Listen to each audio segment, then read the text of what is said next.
mate. Football, football, football. Nothing but football every single day of the week. Every day, every hour, every minute. What's going on? My name's Lockie. This is Coastwatch Football. We are rugged up tonight because it's a late kickoff on a winter's evening here in Australia. This game's being played in Adelaide, where I'm sure it's pretty chilly. And the huge game tonight, man. France v Morocco.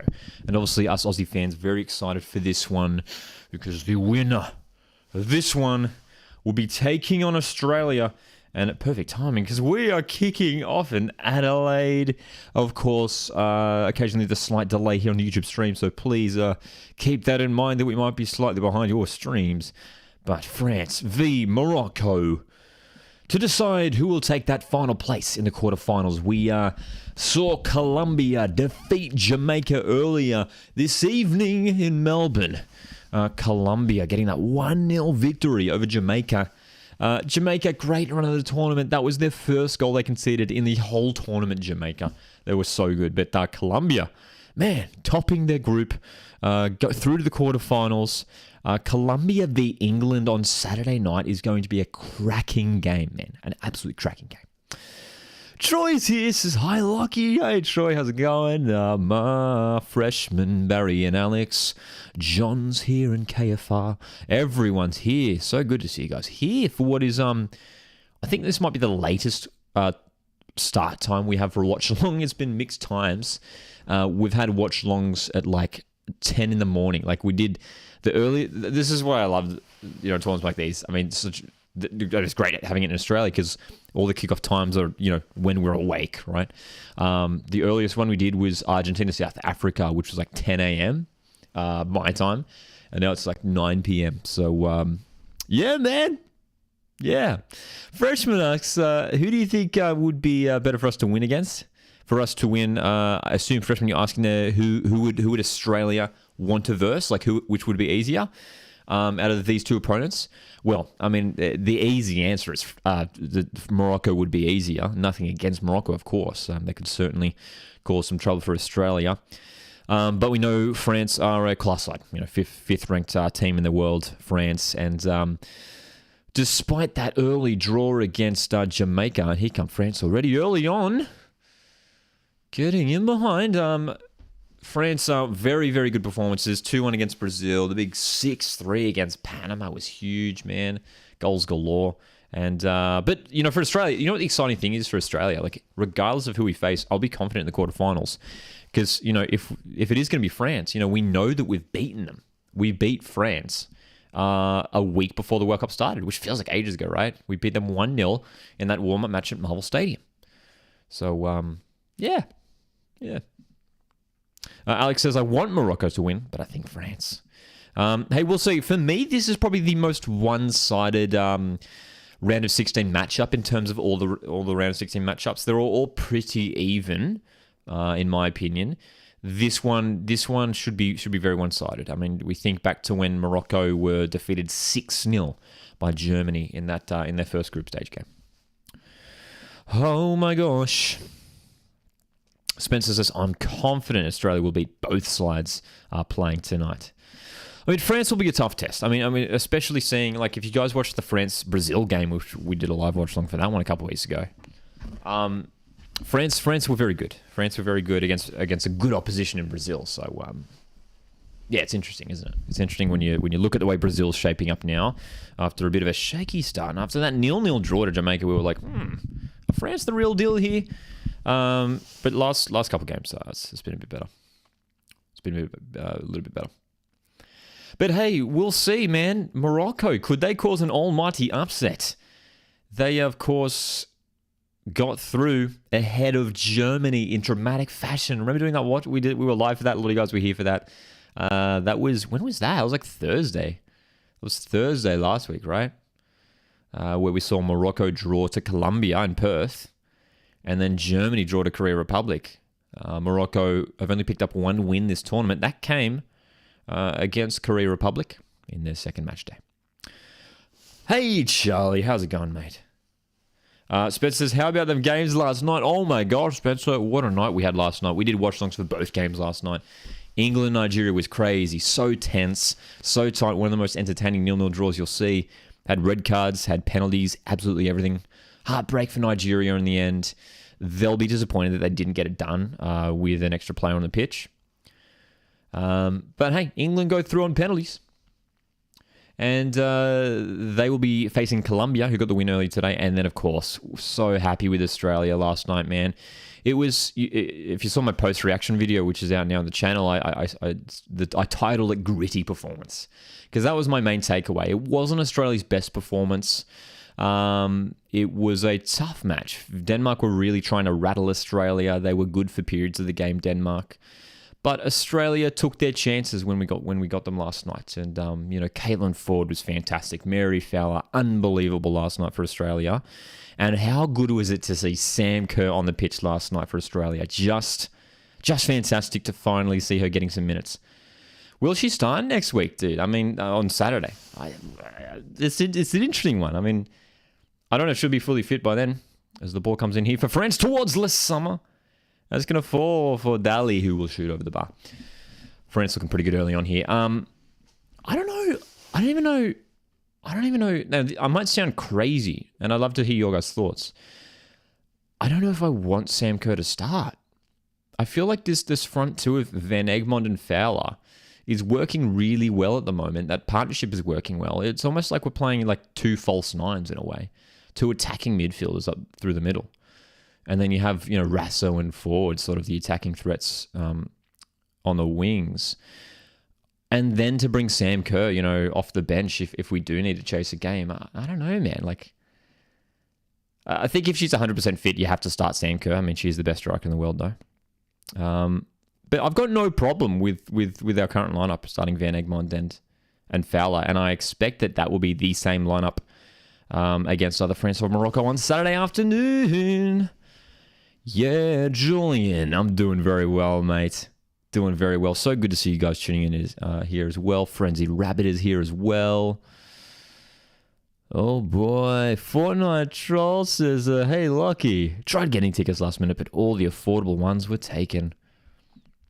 It's so tricky, especially on resale, man, trying to get those tickets. Always so tricky, isn't it? They just go so quick, hey? Go so quick. Talking about Sam, so Freshman says same. I don't want her to start. Spencer says don't sub Sam on if we're chasing the game. We managed to win them. Then if we manage to win them, then start her the next game. Yeah, I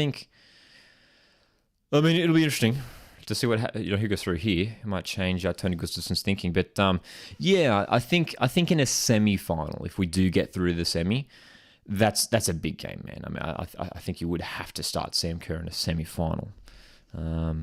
But yeah, I don't know. I mean, don't get me wrong. Like I would have no problem if Sam Kerr was like fully fit to start and started in the quarterfinal. But I'm digging the lineup at the moment as is. You know what I mean? Really, really vibing the current lineup.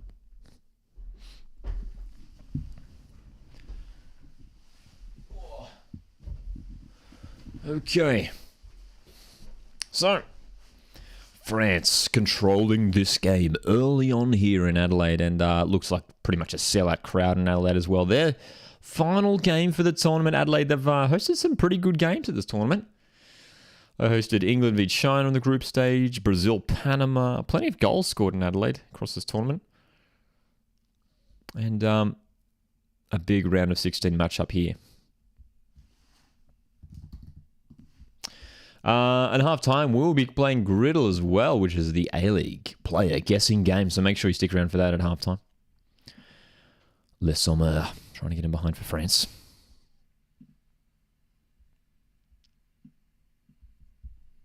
Strong lineup tonight for France. Wendy Renard, of course, the star player at the back for them. Shabak, the captain for Morocco, the midfielder, has been key for them in this tournament. But defence is priority here for Morocco. They will be aware of the threat that France possess on the attack.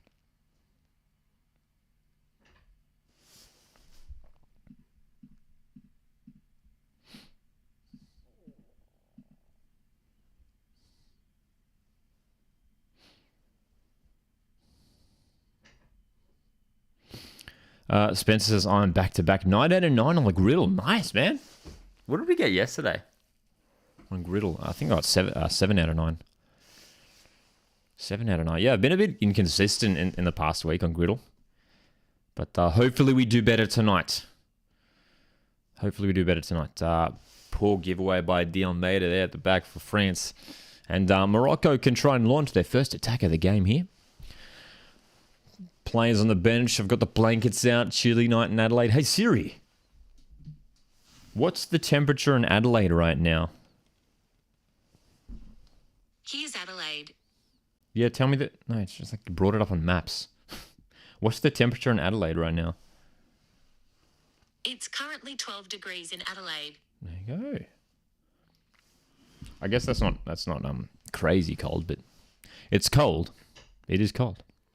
Boston says, "Hello, Lockie. Sorry about getting your prediction wrong." I know, right? My first round of 16 prediction that I got wrong was the early game today. Colombia defeating Jamaica 1-0.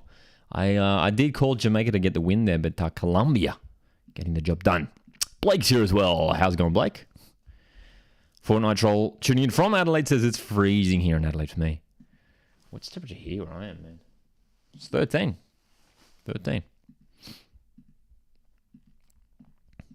Fortnite says Griddle is starting to get hard with some teams I've never heard of. Interesting.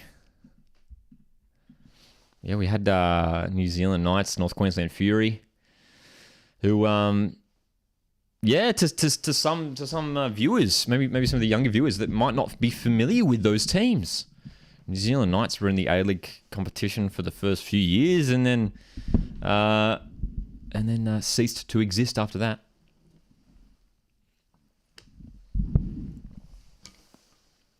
Gold Coast United, North Queensland Fury, two teams that were joined in, I think it was 2009 they joined, 2010. Those teams only lasted a few years. But it's always tricky getting those clubs in the griddle, hey, and trying to get players that played for those clubs. We did all right with North Queensland Fury the other day, though, which was good. Long ball for France here. Les Sommer trying to get on the end of this. She's heavily involved tonight. Gets the cutback, and Darley's on the edge of the box. It's going to fall for Basher here. Basher's... Dude, that was a shot. That wasn't a cross. That was a shot. From out wide. That was a travelling with pace. So, Morocco just need to hold on here. France causing a little bit of trouble here. But here come Morocco. They've won the ball. That's a good challenge, though, by Pericet. And a good challenge from the Moroccan player there. Really, really good. Lamari. So, strong start from both sides. Morocco pretty strong in defence up to this point. Their shape and everything is looking pretty good. Captain LF, good to see you here as well. What's your thoughts on Melbourne Victory's new signing? Yeah, it looked like a pretty interesting signing. What's his name again? I'm going to get the pronunciation wrong, that's for sure. Former Napoli player, Melbourne Victory today, for those that missed it. Signed. I have to pull up his name because it's Zinedine. That's his first name. That was part of the marketing there. Zinedine Makash or Mashash. I'm not sure what the pronunciation is. I'm going to have to double check that.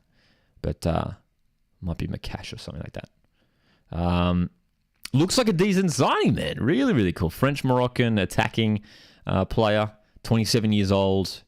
It's a 1-year loan from his Greek side, but formerly of Napoli, Toulouse. So he's played at a good level in Europe, man. Looks like a decent signing for Melbourne Victory, and they needed another attacking player. That is the kind of profile they needed. So hopefully it works out for them and for Zinedine at the club. Charlie also got 9 out of 9 on the griddle. Says today was pretty easy. You should get 9 out of 9. The pressure's on now, eh? The pressure's on then to get 9 out of 9.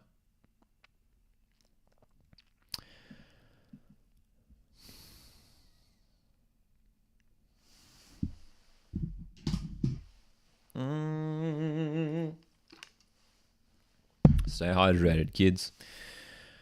Ooh, Alex with the interesting question. If you were able to go to any game in the Women's World Cup finals, what would it be? If I was able to go to any game, I mean, I was pretty stoked to get to Australia's first game. Like, if I had to pick one, there was, obviously, like, if I could get Australia to the final, I'd obviously want to go to that. Going to Australia's first group stage game was great, so I was very lucky to get to that.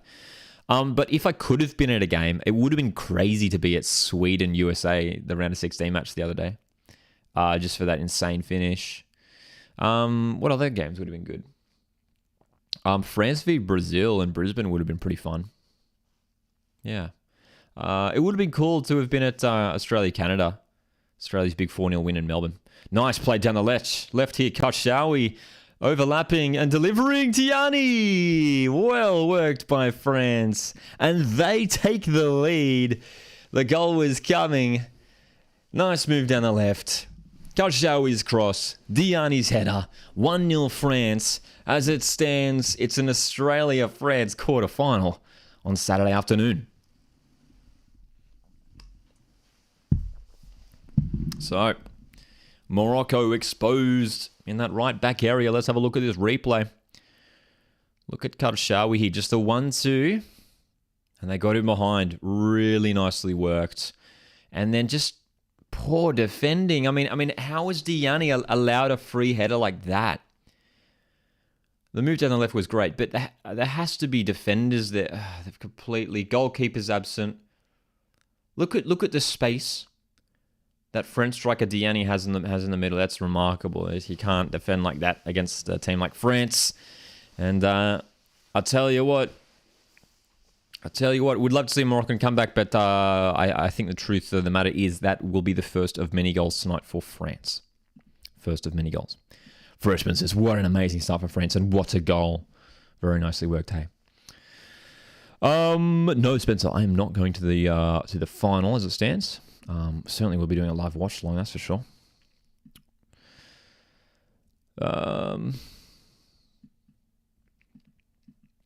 Spencer early on says, I hear Economides wants out of victory. Also good news for West Sydney Wanderers resigning Ninkovic. Yeah, not surprising to see that Wanderers did resign Ninkovic. Economides, I feel like I've been hearing this for ages, right? That all the talk seems to be that Economides is going to depart Melbourne Victory. It seems like a matter of time. So, yeah. Is that the fourth goal of the tournament? There you go for Diani. Fourth goal for Diani, who's looking to jump up the golden boot charts. What's the golden boot charts of this tournament? Let's have a look. I think Miyazawa for Japan is probably up there. I think she's got 5. Let's have a look. Women's World Cup. Oh, France coming close to a second here. Morocco able to deal with it this time. Women's World Cup Golden Boot standings. That's what I want. That's what I want. Thanks. Oh my God, I'm seeing so many reacts come through in the chat. I can see them coming through. Thanks for the love hearts. I appreciate it. Appreciate it, man. Julian also got 9 out of 9 at Griddle. Everyone has got 9 out of 9. Everyone's reporting 9 out of 9 on today's Griddle. Interesting. Ninja Wolf in the chat. How's it going, mate? Says, I honestly think it's going to be Australia v France, sadly. But I doubt Morocco will score. Yes, this is an early goal here for France. It's going to be tricky for Morocco to come back from this one.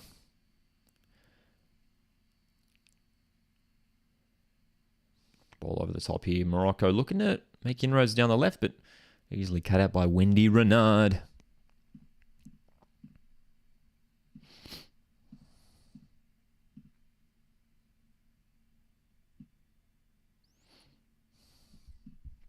Golden boot. Let's have a look. It is Miyazawa. So Hinata Miyazawa for Japan currently leads the golden boot with 5 goals. Alexandra Pop was up there with 4, but of course Germany are out of the tournament. Isn't that crazy? Pop had 4 goals in the group stage. That's pretty good. It's not a bad return. Jill Roord for Netherlands is currently on 4 goals as well, which is pretty good because she's a midfielder, man. She's a midfielder. Amanda Iseldet has 3 goals for Sweden, and they're still in the tournament. And she's a centre back. Really interesting. Lauren James has 3 goals, but I'll tell you what, she's at least missing the next game after that red card last night. Bon Marti scored 3 goals. Hermoso scored 3 goals. Hayley Rasso has 3 goals for Australia. The most for Australia, Hayley Rasso. Well, entering this tournament, there was talks of Sam Kerr maybe being in the running for the Golden Boot, which is unlikely with her late start to the tournament. But who knows? Hayley Rasso already on 3 goals this tournament. Maybe she could sneak up there for the Golden Boot. That'd be great.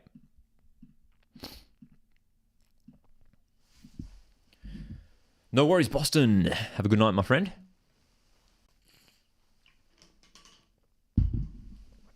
Nice flick on there. Diani's on side and has the run of Lasoma. Central. France could be in for a second. The shot. Oh, beautiful finish. Beautiful finish from Dali. And that's 2-0 for France, who are cruising to an early lead here against Morocco. What a finish. Beautiful. Beautiful goal. Look at this, man. When you're Renard with a little chip. Dali. Oh, no, that's definitely onside. Definitely onside. Definitely onside there. The flick. Dude, and Dali, like, started that move. And just the 1-2 with Diani. And again, dude, just the non-existent defending. You can't allow players to just waltz into the box. Where's the midfield and support? And I said it before, and I will reiterate it again. Unfortunately for Morocco, I think we are set to see a goal fest tonight from France. We've already got 2 within 20 minutes. Morocco, we're very courageous in the group stage, but you got to admit, we're quite fortunate to get through to the knockout stage, especially considering their massive loss in that opening game. They did well to get the win against South Korea and keep Colombia to a draw, but it's really Germany who expected to go through, but they faltered, which allowed Morocco to go through, and Morocco are just simply being completely outclassed at the moment. There is going to be very, very little a chance, I think, of Morocco coming back now, hey? Ninja Wolf says 2 goals now. I'll be surprised if Morocco win. If they do it, it'll be the greatest comeback in the World Cup for sure of this tournament, absolutely. Here they come forward, though, and the player goes down. It was Lamari who went down for Morocco, and referee not interested in the foul. They simply haven't had anything going forward tonight, Morocco, as well. That's the concerning thing as well. I mean, Morocco have had 26% possession up to this point. 0 shots. No shots. None on target. None off target. They're simply not in this game. But, hey, we love an underdog. And Morocco are massive underdogs here tonight. And, hey, there's a lot of time to go in this football match. But it's important that Morocco don't concede again. Try and keep this to 2 goals. That'll be the focus here. And try and get themselves not just back into this game. I mean, just start off by creating some opportunities, having the ball, getting forward. Charlie asks, thoughts on City signing Bajic? I like it. I think it's a good move. I think it's an ideal replacement for Jordy Boss. You know, you're replacing an outgoing Socceroos left back with the other Socceroos left back. So it's not bad business by City at all, hey? I think it's a great signing. Oh, here's Les Summer in the box. Oh my God, it's 3-0. It's another defensive error. Oh my gosh, dude. This is a disaster, dude. Morocco again, and that one was just simply gifted to them. Dude, it's 23 minutes. Pack it up. Pack it up, man. Oh no. Well, this is quite concerning now. Look at this area here at the back. It's trying to clear the ball here.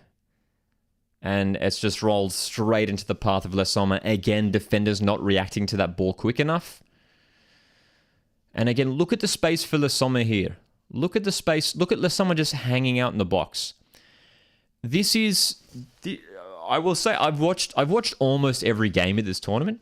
And this is the worst defending I've seen this entire tournament. And it's coming in the knockout stage, amazingly. This is the worst defending I've seen this entire tournament. There is... French players just have acres of space in the box, and it's bewildering as to why this is happening. This is crazy.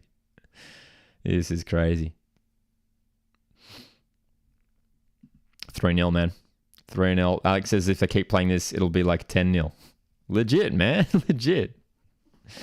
Oh, gosh, man. Oh, boy. No worries, Ninja Wolf. Just saw your comment from a moment ago. Thanks for subscribing, man. Oh, boy. That's right. Charlie Wanderers re-signing Ninkovic. Okay, 3-0. Already, it's 3-0, man.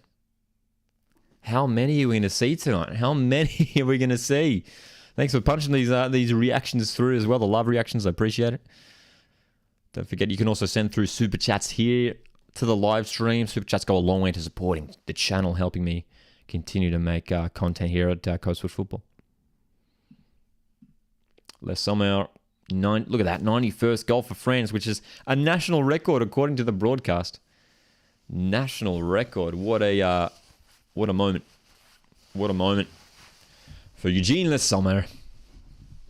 Experienced striker for France.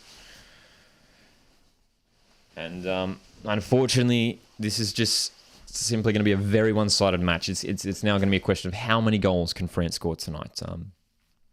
Do they let up at all, or will they keep going for it here? Will they keep going for it? Karshawi, Gayoro,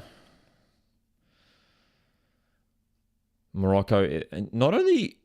Morocco can't even. Not only can they not get out of their own half, but they just can't win the ball. That's the only problem for Morocco now. They can't seem to get the ball back. Like, what are the possession stats now? Let's have a look. Let's have a look at these possession stats. It's still quite low for Morocco, isn't it? It's 27%. And they still are yet to register a shot. Morocco's pass accuracy is 46%, which is as low as it gets, man. That's alarm bells, man. No pass accuracy, no possession. This is concerning. And it's a shame. I don't know, man. It feels weird that we're getting this sort of a matchup in a knockout game, especially after pretty much most of the knockout games have been really, really close. Here's the delivery again for France, and Dali's going to try and get on the end of this. Les Sommer in the box, laying it off for Pericet, who delivers.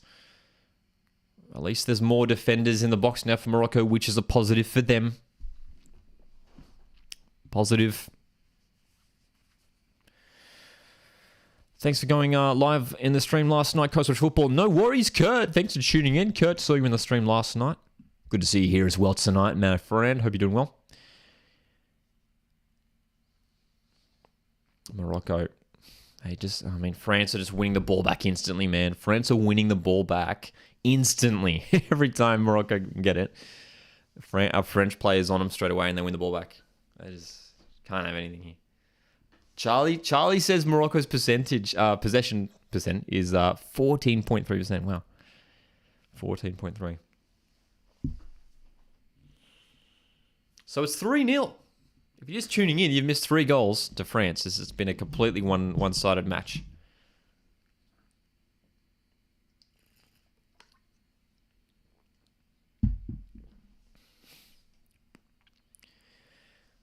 Good chance for France to rotate. Oh, here we go. They're in behind again. This is just far too easy. It's Basha. That's side netting. She could have cut that back there. She did have Diani making the run inside, but Basha's just hit the side netting there. Ooh, Spencer's got his prediction here for a quarterfinal. Says Australia 2, France 0. It will take a massive effort, I think, to keep France scoreless.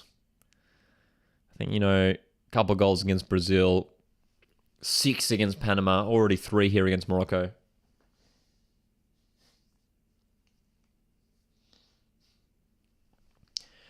I feel like if I had to give you a sneaky prediction, I'd love to see Australia. I think Australia could go through maybe 2-1 against France. I think if Australia do get it done, it will be by 1 goal. 1 goal. Charlie reckons if we face France, we will lose. France is too strong. Australia playing really well, though, at the moment. Last 2 games have been much better. And the biggest thing for me in Australia in the last 2 games has been defence. The defence for Australia has been near perfect the last 2 games. Claire Hunt is for me, without trying to be biased, is legitimately one of the best having one of the best centre back performances in this tournament.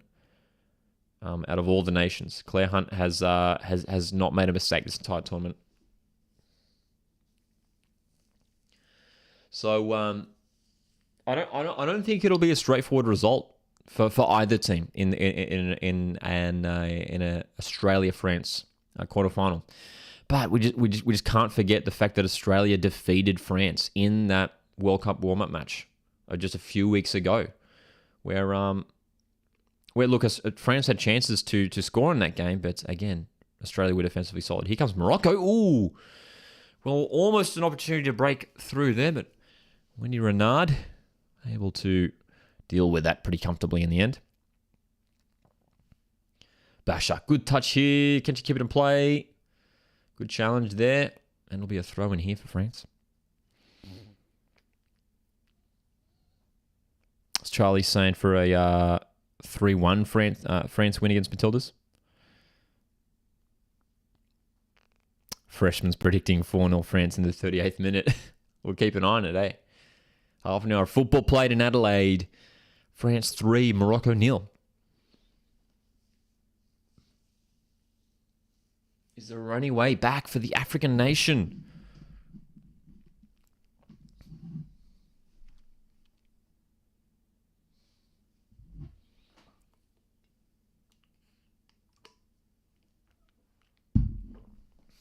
I don't think so, man. I don't think so. So, they have a free kick here, though, in their defensive half, Morocco. Let's see what they can do with a rare spell of possession here. Short to the left. And they go long. It's not a bad effort. There was a run up the left there from Lamari.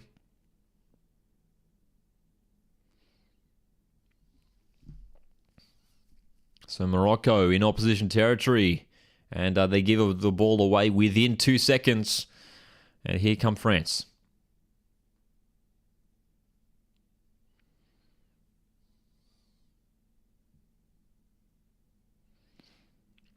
This 4-4-2 formation. A lot of freedom for these players, man. You're seeing a lot of these French attacking players sort of rotating around here. Le Sommer's now over on that left wing. Diani's staying pretty central. But Basha, Dali, I mean, all these players rotating. Taletti is that deepest lying midfielder for France with Gayoro, that other central midfielder. Gilly's here. How's it going, mate? Says, hi, Coswatch. Are you going to go live? Sorry, are you going to do a live party watch for the Aussies match? To watch the Aussies match? Yes. Yes. We are indeed. We are indeed. What's your thoughts on Alex Robertson going to Cassini's Yankees team? It looks like a good signing. Good move, I think, for Alex Robertson. Good level for him to play out at Portsmouth. He needed to go somewhere to get some game time, and I don't mind it. I don't mind it. Spencer, just a bit earlier, says we're definitely a different side from that warm-up.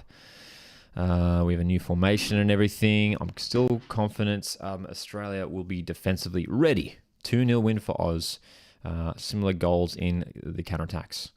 You're right, it could be a similar situation to the Denmark game for Australia if they do win. Set piece here for France. It's cleared away by Morocco. And it will be a offside call by the looks of things.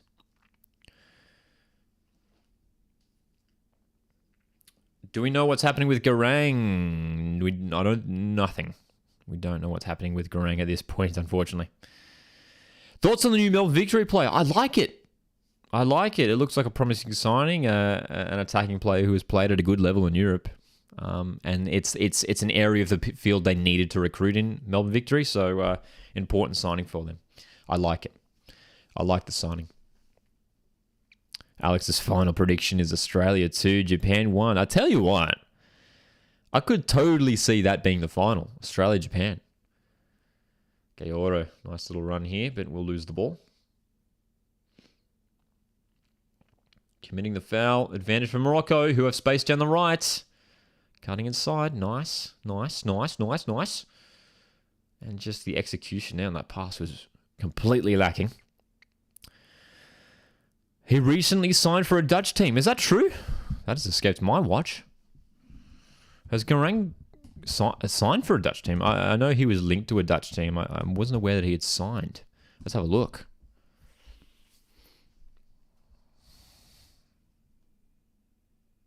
It was in the rumors were flying around. There was here we go. He's joined oh, it is done. It is done. Volendam, FC Volendam. Garen Kowalas joined Volendam in the Dutch Eredivisie, which again seems like a pretty good level for Garang to be playing at. Hopefully he gets some good game time. That's all we want for Garang.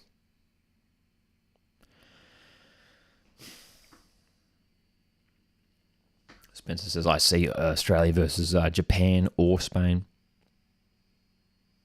Yep. Two very strong teams. Sweden could go far too. Fortnite says, really disappointed. Adelaide ain't bringing anyone in. I get we have a good squad already, but for the fans renewing memberships every year, it would be nice to have a couple new faces. Yeah, it'll be interesting to see if Adelaide do any business.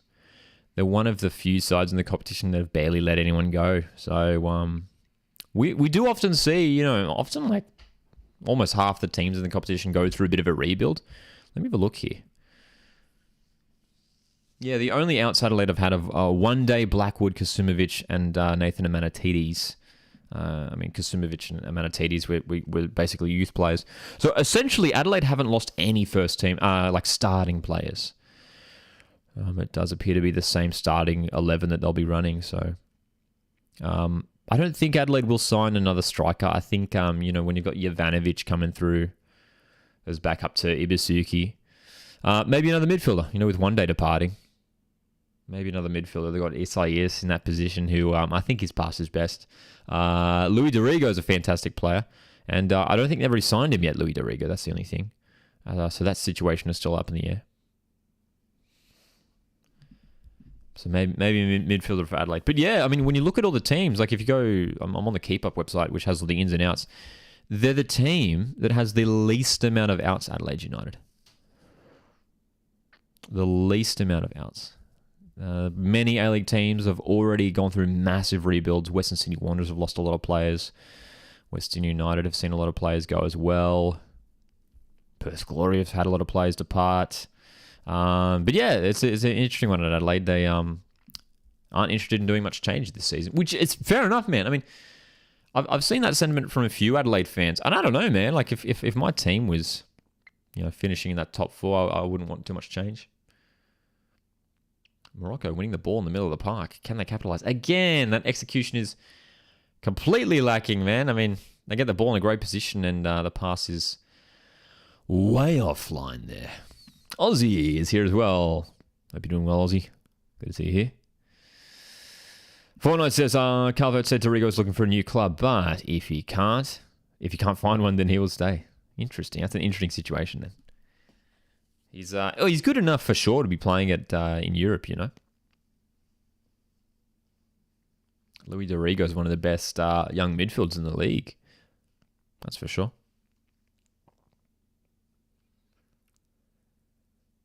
But yeah, it'll be interesting to see what happens at Adelaide United over the next month. We've got we have just over a month, I think, actually, until the transfer window closes in the A-League. It closes in mid-September.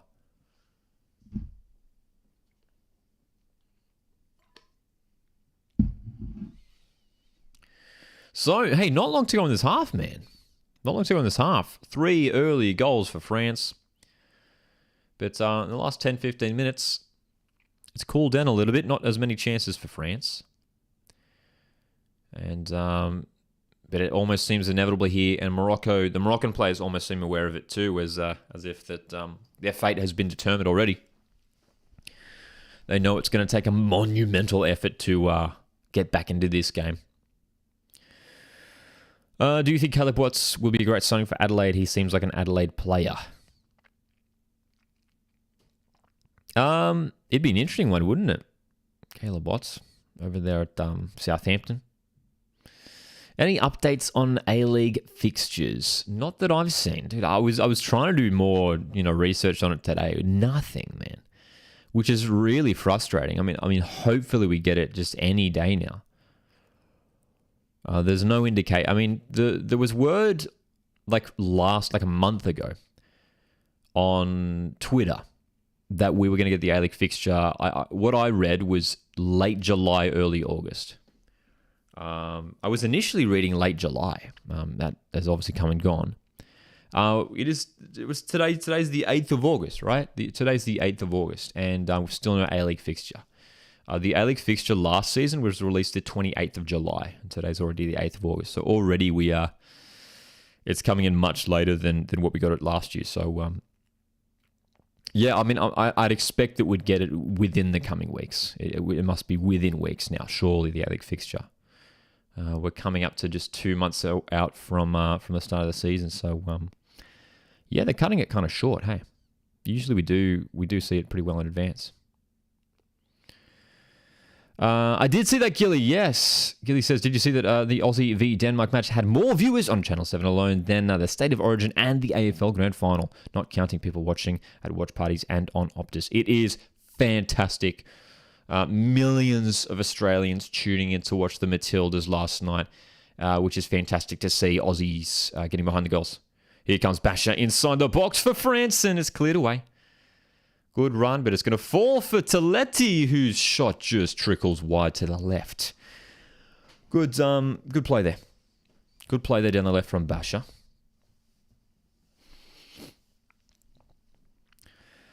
Okay, a ladder prediction here for Spencer. Here we go. Early A-League ladder predictions. I love it. City first, Adelaide second. Wanderers third, Mariners fourth. Sydney 5, Brizzy 6. Wellington 7, Victory 8, Perth 9. In 10th, West United 11, Newey Jets 12th, MacArthur. I know you're a Brisbane fan, Spencer, but I would be stunned if Brisbane were to make the top 6 with their current crop of players. Yeah. This is I'm pretty concerned for Brisbane Roar, man, that they're not making much movement in the transfer window, and they don't have a senior striker. They don't have a senior player who can play as a striker. So it's very concerning. Very, very concerning. Hey, I mean, they could totally prove me wrong, Brisbane Roar, but you look at their team sheet and it's just it's up there with one of the weakest team sheets in the entire competition right now. But still time. Still time.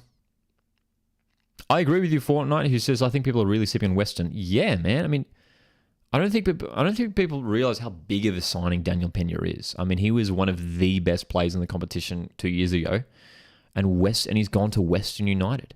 I mean, it's a fantastic signing.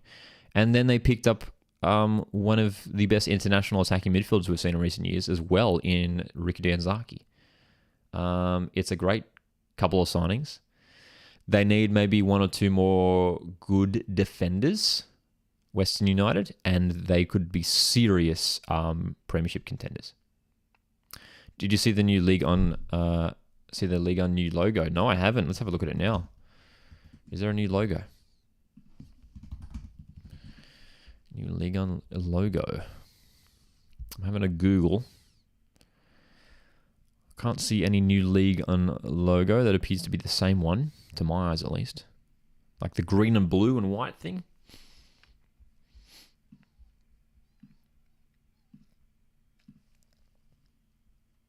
Gilly asks, how far did you get in your Brisbane Roar, your Brisbane rebuild on FIFA? Yeah, that was a fun series we did a couple months ago. Yeah, played through a couple seasons and did all right. We did all right. And that series is up on the channel if you want to watch it. Our Brisbane Roar career mode series.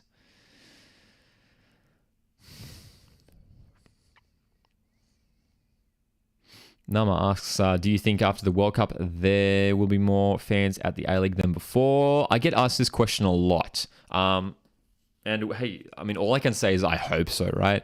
I don't... my answer is yes to that question. I think we will see more fans. I don't think there'll be like a massive boom of fans. I don't think it's necessarily going to like just all of a sudden like, oh my God, like there's thousands and thousands of fans at every A-League men's and women's game.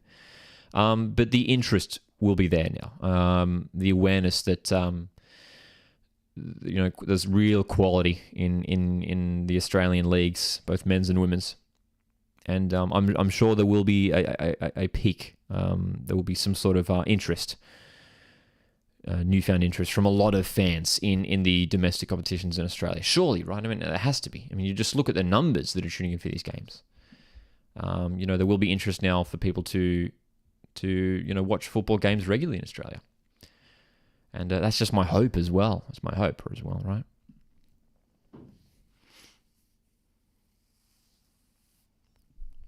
Julian says, very excited to watch West United tomorrow night in the Oz Cup. Hope we go strong and all the way. Should be an easy win tomorrow for Western United, a squad that should be able to overpower Edgeworth Eagles tomorrow night.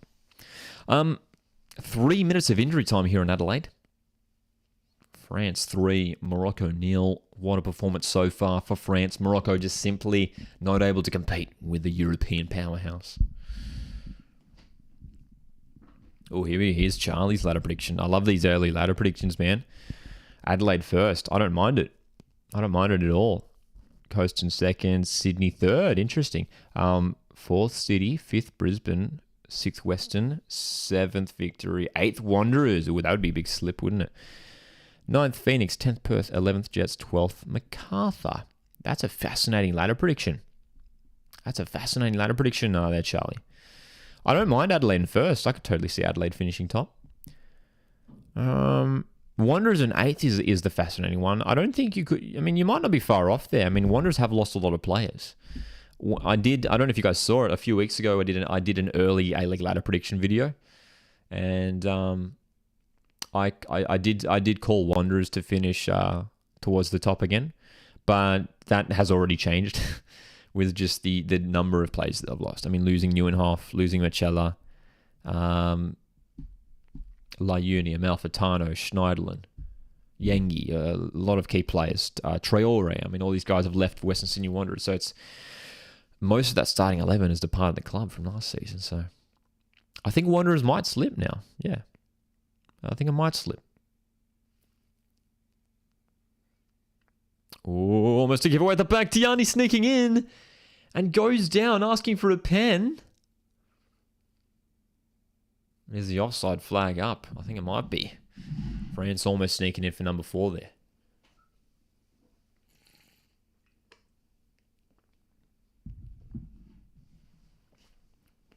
It would have been offside, wouldn't it? Would have been offside there. Charlie says Western Sydney Wanderers have lost too many good players. Now Western Sydney Wanderers just aren't as good. Lucky, look at the new Western Sydney Wanderers new away goalkeeper kit on the Western Sydney Wanderers side. Is that the pink one? I think I saw it today. Western Sydney Wanderers did a really nice promo video for the new goalkeeper kit earlier today, where we saw a sneak peek of the new A-League ball. Did you guys see that? We got, I think, our first look at the new A-League ball.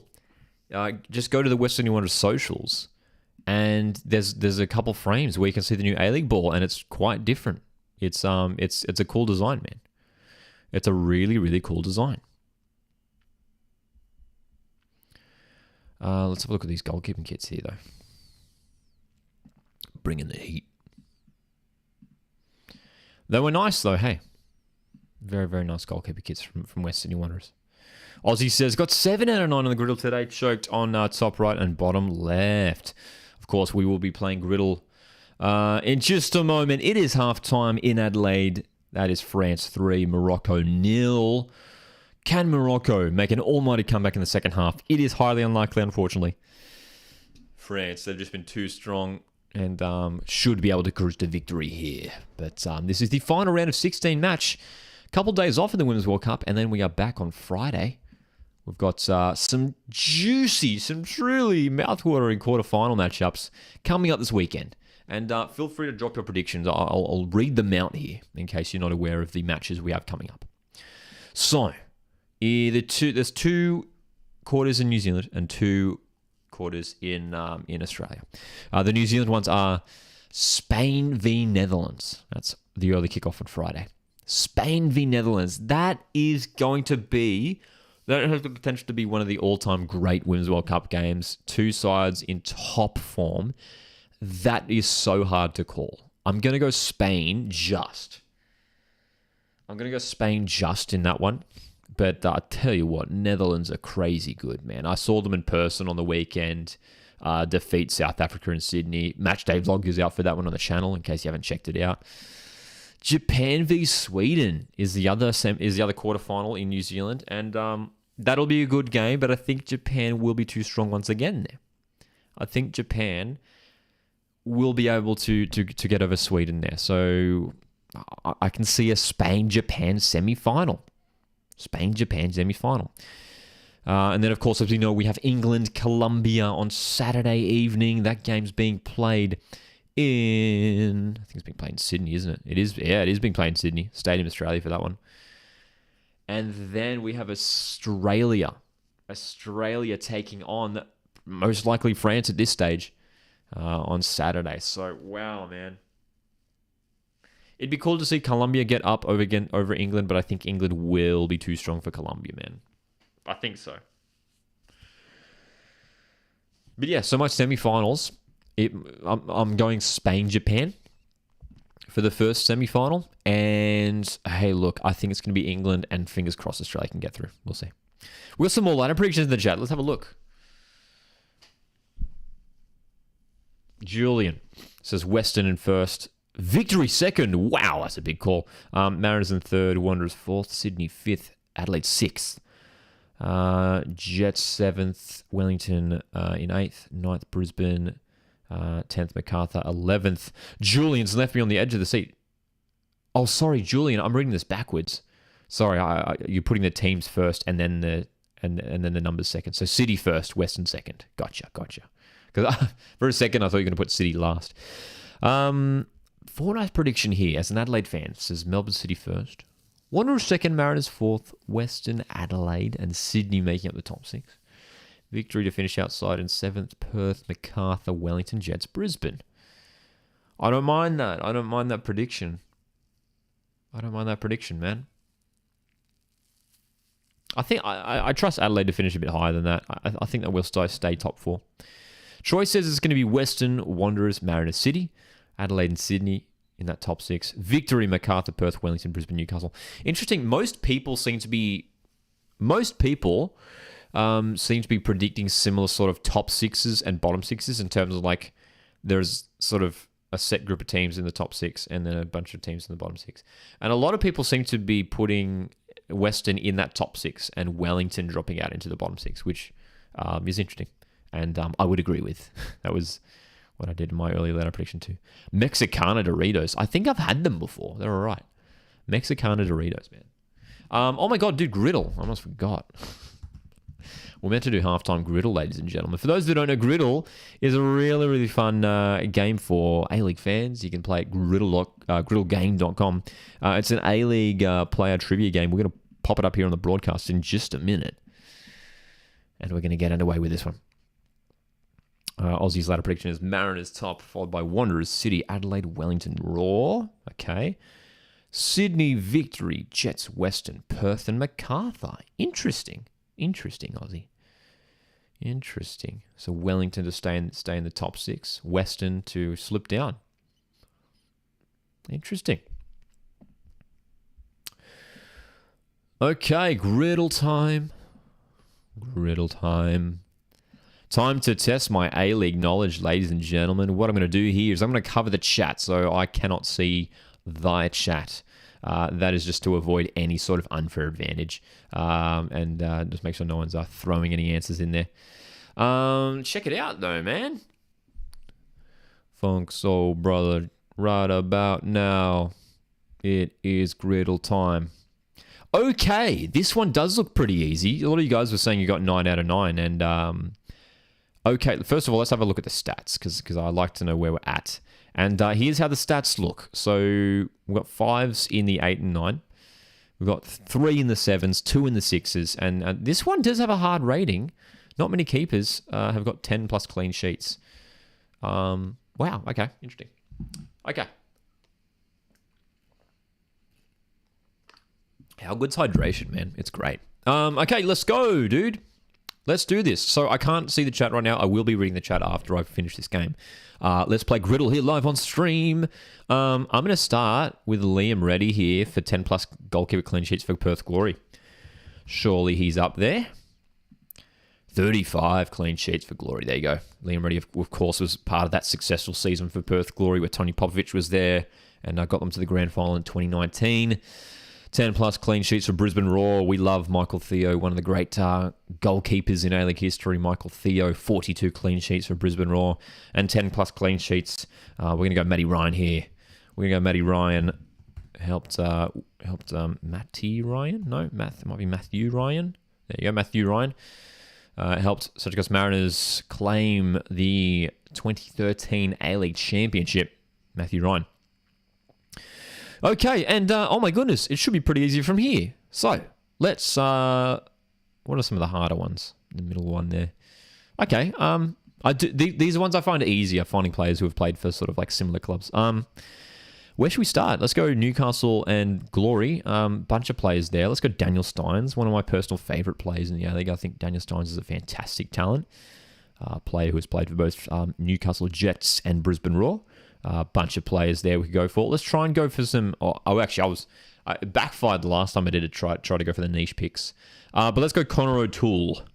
Let's go Connor O'Toole here. He's played for both clubs.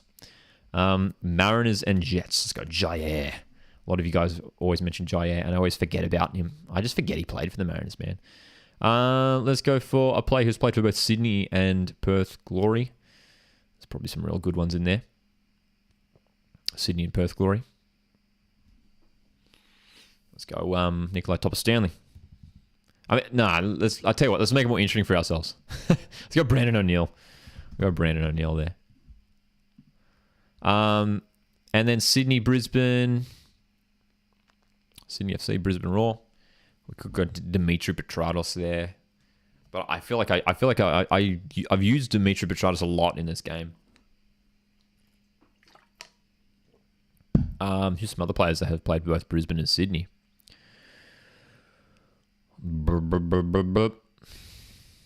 James Donachie. We'll go James Donachie. Could have gone Luke Bratton there as well. And then to finish, dude, this has been the easiest game of Griddle. I tell you what, this has for sure been the easiest game of Griddle I've played so far. I don't know why it has such a hard rating. And then for Sydney FC Mariners, there's a billion players we could pick. Let's go Matt Simon, the Wizard of Woi Woi.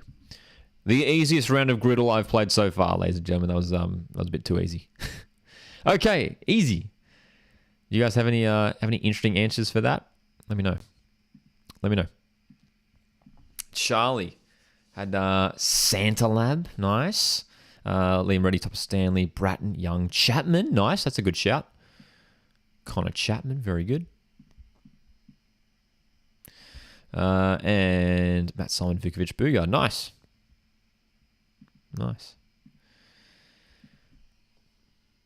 That's right. I feel like the goalkeeper and clean sheets is pretty easy. I think that's pretty easy, isn't it?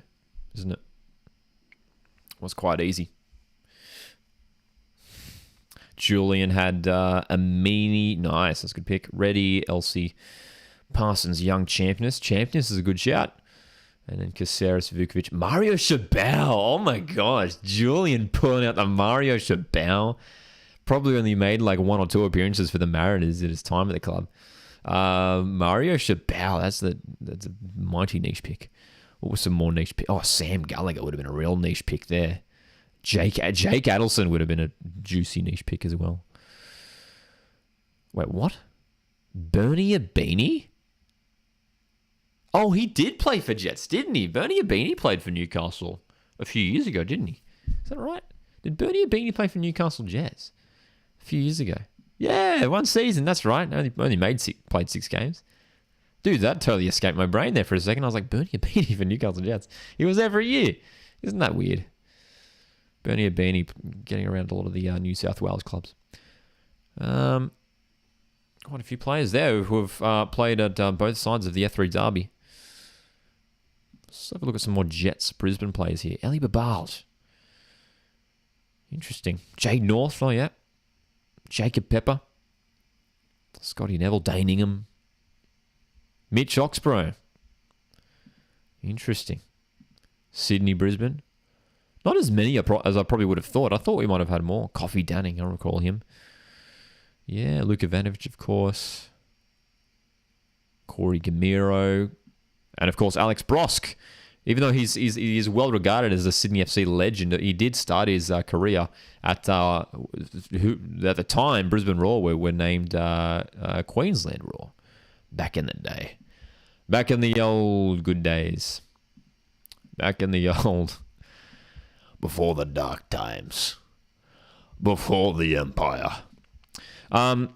Excuse me, my Star Wars is taking over. Not long until the second half gets underway. France 3, Morocco 0. Is there a way back for Morocco? It's highly unlikely. What's Google saying? So on Google, they have this thing where they have like the live win probability. And right now, the win probability for Morocco is 0.1%.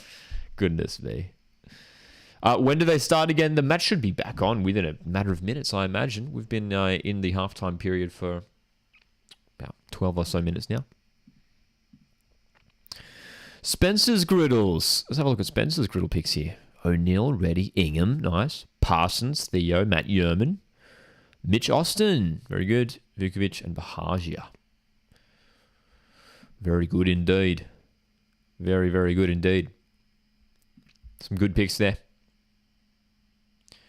That was certainly the easiest Griddle. And how's our stats looking, man? How's our stats looking? I keep pushing up the wrong thing. How's our stats looking so far on the Griddle? There we go. We've got the 9s leading the way, which is what we want to see. Looking good so far. The average is 7.9. What are your guys' average scores in Griddle? Drop your average scores if anyone knows the average scores. You guys are probably smashing me. You guys are way better than me for sure. I've got a 7.9 average, which I want to bump that up, man. I want to bump that up.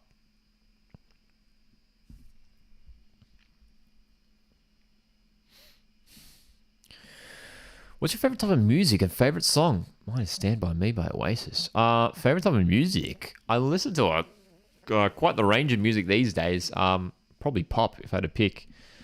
Favorite song right now is tell you what, I've been listening to a little bit of a little bit more Vampire Weekend of late.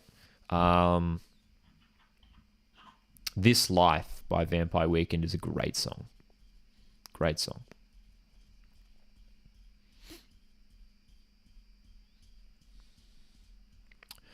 Moments away until kickoff in the second half between France and Morocco.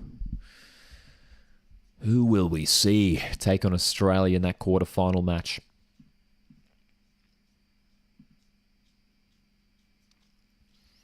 It's interesting, actually, let's have a look at this middle column here. The goalkeepers that have had 10 plus clean sheets. Tando Valafi has had 10 plus clean sheets for Glory. Wow. Danny Vukovic, interesting. Jamie Young, Liam Reddy for Brisbane. Wow, isn't that funny? Liam Reddy has had 10 plus clean sheets at all three of those clubs. Vukovic, Birigidi, Ryan. Yeah, I feel like that's pretty easy. Even though there aren't a lot of picks there, the picks are obvious, you know what I mean? They're not super niche picks. You're not looking for players who have had 3 plus red cards. Really, really easy. Nama says, I feel like Melbourne Victory revealed the ball. I was watching Melbourne Victory's new signing, talking, and they showed him the training with the new A-League ball. I haven't seen that video, actually. Did they? Well, there we go. Maybe we got 2. Did we get 2 A-League clubs reveal the ball today?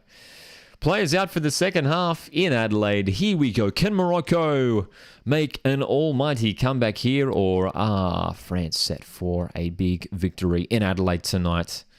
It's looking likely that France will cruise through into the quarterfinals. 3 goals. Goals for Dali, Les Sommer, and Diani. But here's Morocco, who finally have their first shot of the game, and it's fallen to Lamari, who dragged her shot across the face of goal, but and it was offside anyway, so I don't even know if that'll count. I read a question, why do you stop making videos during the World Cup? I took a bit of a break from content creation during that time. Took a bit of a break away from the channel. Spencer says I put Theo because who can forget can't forget the Raw Salona days, of course, right?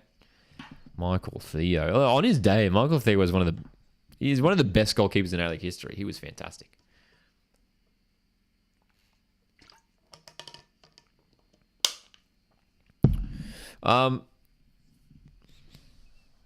Is this the first game at Cooper's? No, this is the final game at Cooper's. That's for sure. That's for sure. This is the final game being played at Cooper Stadium in Adelaide, called I think it's being referred to as Hindmarsh Stadium for this tournament. They have hosted how many games have Adelaide hosted? This is probably their 5th game, I think. They had China v Haiti, they had China v England, they had Brazil Panama. They had another one. They had a couple others. I can't remember now off the top of my head. But of course, they've all been well attended. I mean, the attendances in Australia especially have just been so good at this tournament, man. So strong. Melbourne played their last game earlier today as well. That Colombia-Jamaica game, which was another strong turnout. I did see that, Simon Spencer. Yeah, I did see that on the socials.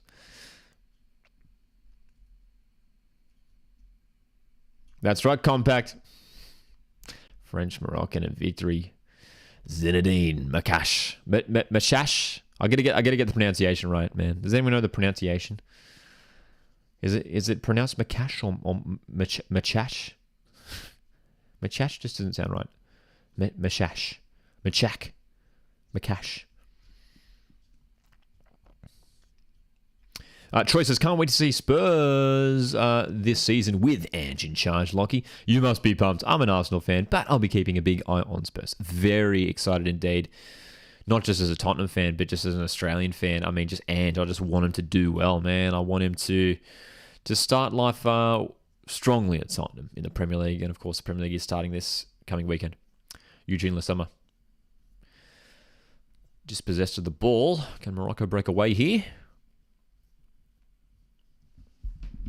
Looking to move it down the right-hand side, but look at the French players really boxing them out here.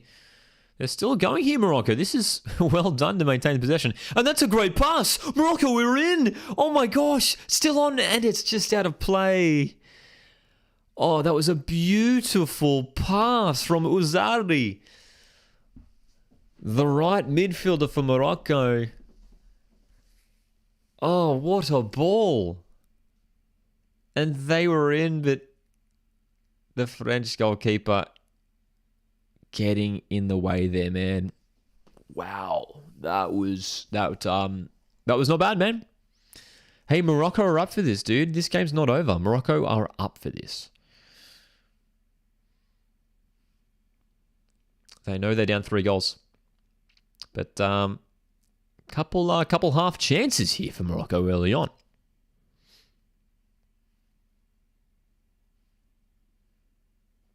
France just going to make sure they stay switched on. Here's Wendy Renard. Basher making the run down the left-hand side. Will keep this ball in play. Basher delivers. Heavy cross, but it's going to fall for Gallardo, who strikes, and it's well blocked. Morocco win the ball back. They can break out of their own half here from this throw-in. That's right, Compact. Van der Ven. That Spurs now finally a centre-back with this and a solid signing. Excuse me. Yeah, it appears to be a really great signing. Ricky Van der Ven. Good pick-up by Tottenham. And obviously we're yet to see what happens with the Harry Kane situation. That is one that a lot of people are curious to see how that one pans out. What do you guys think? Do you reckon Harry Kane will be a Spurs player this season? Or will Bayern Munich be able to secure him before deadline day? I saw a clip from Ange Postecoglou in like a press conference when he was, because he's obviously getting asked about it like at every interview. And I just love how like chill Ange is at all times. He's just like, I don't care, mate. Like he's just so nonchalant, just like he just brushes it off. And he's staying focused and professional. And like he said, it's like it's not just about the one player. You know, he's focusing on the team in front of him, what he has in front of him. And I love that from Ange. What I love about Ange Postecoglou is that you just like, you know what you're gonna get from him. He's such just like a solid dude, you know. And you know with Ange, he gives like you know, uncle vibes. You know what I mean? Like, I feel like I'd really love to like sit down and have a chat with Ange Postecoglou at like a barbecue. On a Boxing Day barbecue, you know, or like, I don't know, Christmas afternoon, and Andy's just like, "How's it going, mate? How's it going? Look, mate, you just got to focus on this and that. You just got to focus on this and that. Just cut out the outside noise. I'm Ange Postecoglou. Just listen to me, mate. Just cut out the noise. Just focus on what's in front of you, mate. Just focus on what's in front of you. My name's Ange Postecoglou," and I'm like, "Thanks, Uncle Ange. You're so supportive." That's what we should call him now, Uncle Ange. I hope he doesn't mind that. Uncle Ange.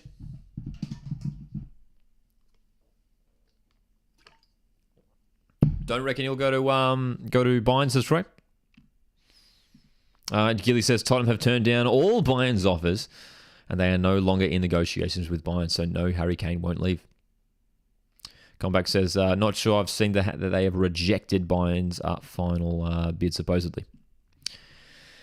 Yeah, we'll see. We'll see if Bayern push it once more here. Morocco's delivery, well taken there by Maraud Manan.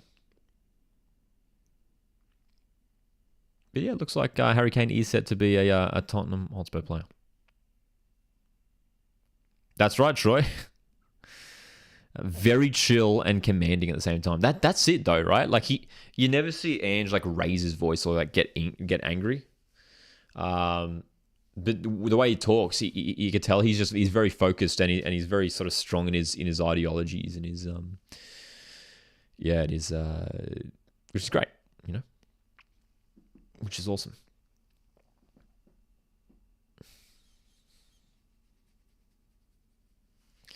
Uncle Ange Postecoglou.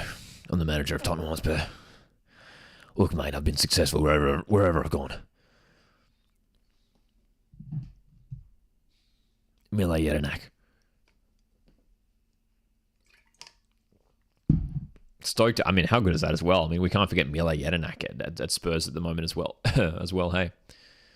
And a former Australian coach, a former Socceroos coach, and former Socceroos captain, Ange Postecoglou and Mile Jedinak, leading the way at Tottenham, which is just crazy, right?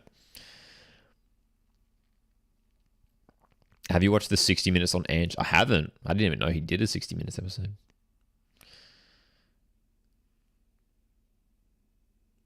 I would love for Ange Postecoglou to do audiobooks, man. I would love, you know what I mean? Or like just like podcasts, or, you know, just some sort of audio series with Ange Postecoglou, just like, you know, telling me, bedtime stories. Today, we're reading Cat in the Hat by Dr. Zeus. I'm Ange Postecoglou, manager of Tottenham Hotspur. Just focus on what's in front of you. Here's France. They're inside the box. Gallardo goes backwards. Basha. Gallardo maybe offside. Play on. Offside indeed. Offside indeed.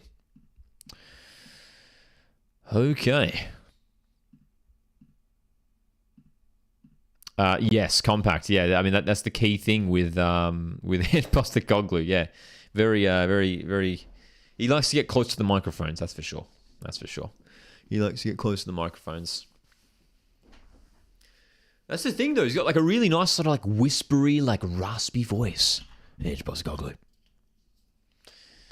Charlie says, "Hey, Lockie, did you know?" Hey, Charlie, how's it going? Says, "Did you know that Liam Reddy could have worked at every Griddle Square today?" I think he could have, couldn't he? If it was the Liam Reddy themed griddle today. Hey, 3-0 to France here in this round of 16 match, the final round of 16 match of the tournament. Morocco had a couple half chances here, but this has been well and truly the most one-sided knockout round match we've seen up to this point. Just the one shot so far for Morocco. Just the one. And it's been France who have been absolutely dominating possession. 76% for France. France have only had 8 shots, though. You would have expected them to have maybe more than that at this point in the game.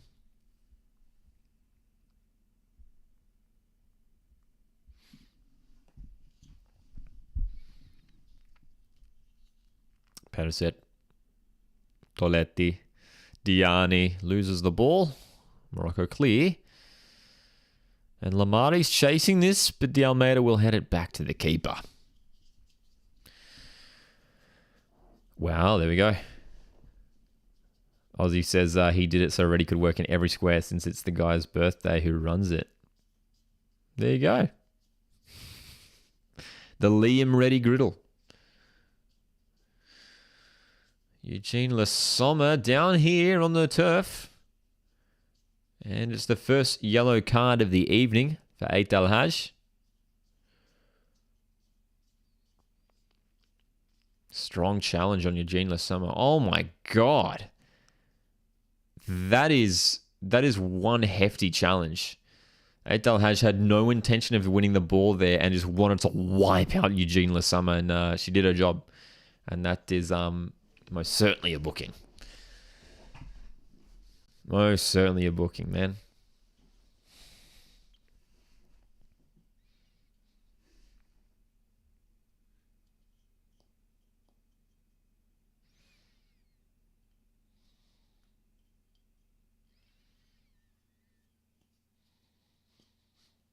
What do you guys think of this France home kit? What do you think of this France home kit? We were talking about it the other night. I'm not the biggest fan of it. Like, it's okay, but I don't know about the light blue. I like the navy blue that they usually go for, the darker blue. Nice passing play by France here. They've got it down the right-hand side, but just poked away there. But they'll have the throw here, France.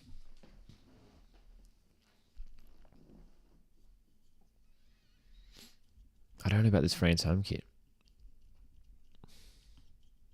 And the weird sort of like liney pattern on it. It's like all these like vertical shaded lines. I don't mind this Morocco home kit though. Red and green. Simple. Classic. Love it. Nice ball over the top. Almost in behind here. And keeper will come out to claim this one. Hey, Morocco are looking much better in the second half, man. Which, to be fair, isn't saying much. But at least they're looking like that they could potentially get in behind here and hit France on the counter attack. They're trying to do it. They are trying to make inroads here. Uzraoui, the player trying to get in behind here for Morocco. If they can get one goal back, the dream might be alive for them. Don't forget, France scored like all 3 goals. Like, what minutes did those 3 goals come for France? They all came within between 15 and 23 minutes. So it was like an 8-minute period where France scored 3 goals. But since then, it has started to balance out a little bit. I mean, France are obviously still dominating, but they're not necessarily creating like chance after chance here, France. Chance for France. Chances for France.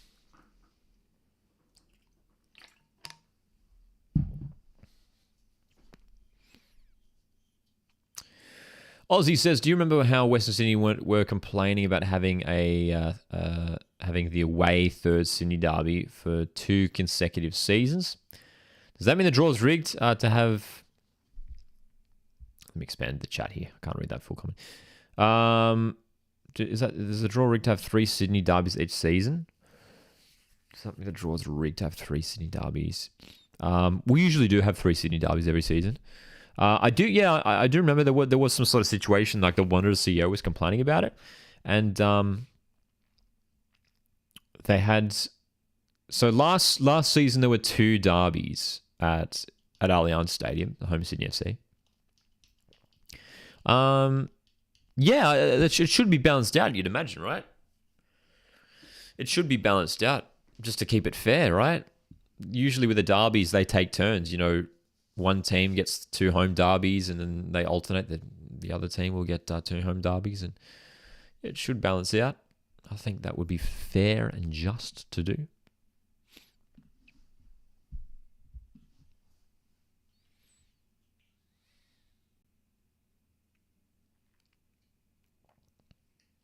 An hour of football has been played in Adelaide. It is France 3, Morocco 0.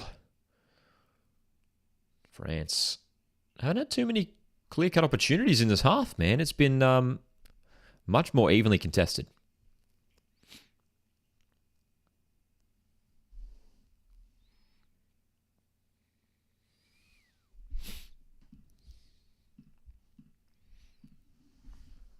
Are we ignoring how that means the draw is rigged? I wouldn't say the draw is rigged. I think it was explained that there was some reason behind it. I can't remember what it was. It was something to do with... was it the fact that... I can't even recall what it was. There was a reason why it was set up, but that Wanderers... Or I can't remember what the situation was. But there's always 3 Sydney derbies each season. That's not the problem.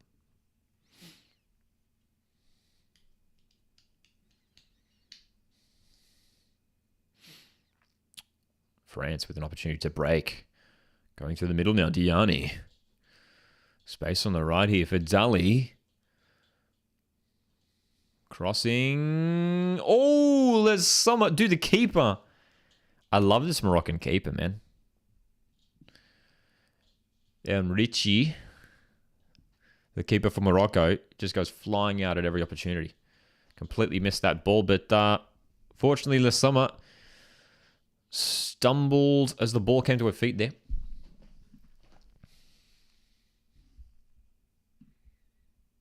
So still Morocco holding on here in this second half. France 3, Morocco 0.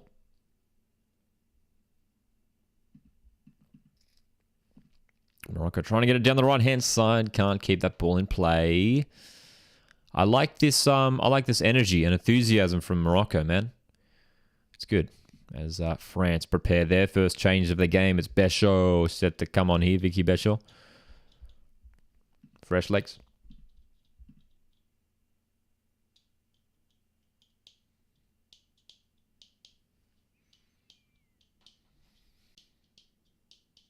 Change for Morocco as well. So changes for both sides as we pass the hour mark. Buftini. Sophia Buftini is coming on for Morocco. Couple of changes here from Morocco by the looks of things. Triple change. Dagnat's coming off. Nakash, Lamari all coming off for Morocco here. So some fresh legs for Morocco as they aim to chase this game. Buftini, Cassie, and Ayane all on for Morocco. Triple change there for Morocco. Did you like your Perth Curry mode? Of course. We had great fun doing that Perth Glory Curry mode. Really good fun. What was your original thoughts to the victory? OSM ran on and threw a bucket. Obviously, that wasn't great. I don't think anyone thinks that that's great, so my opinions on that are pretty straightforward. Heavy challenge here. Eugene Summers has been absolutely wiped out. We're going to play on, though. No foul. Hey, obviously that incident was a real dark day in the A-League, and to be honest, I don't really like to talk about it much. I want to focus on the future. Hopefully we can move on from that and never see that kind of thing again. And look, Victory fans, we'll be back in good numbers, man. And we need that, man. It's a great sight having a full Mel Victory active support bay. Of course, I remember the interview with Noah Smith. Yes, absolutely. Hey, Talhaj here for Morocco. Gets her delivery inside, but it does travel out of play.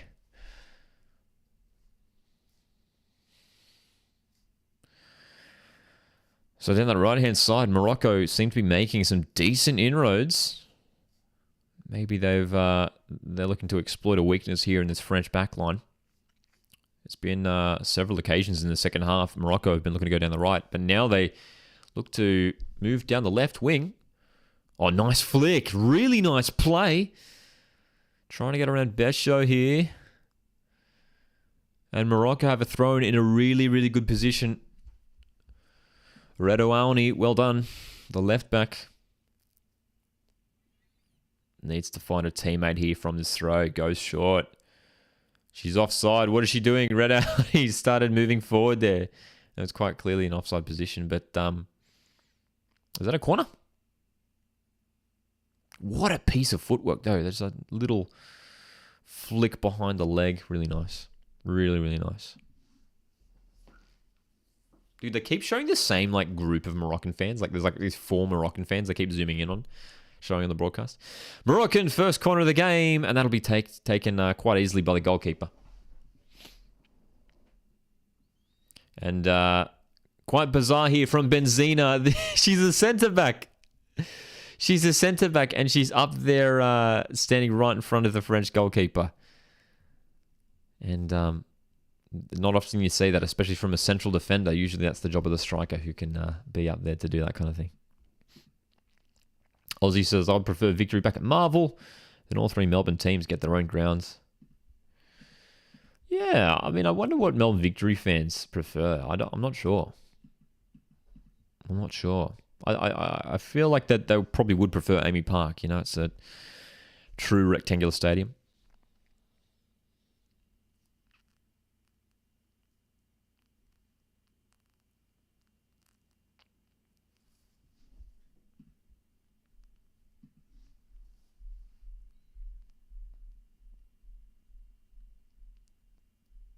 Troy says, I was a ball boy for the Mariners a long time ago. I was probably like 10.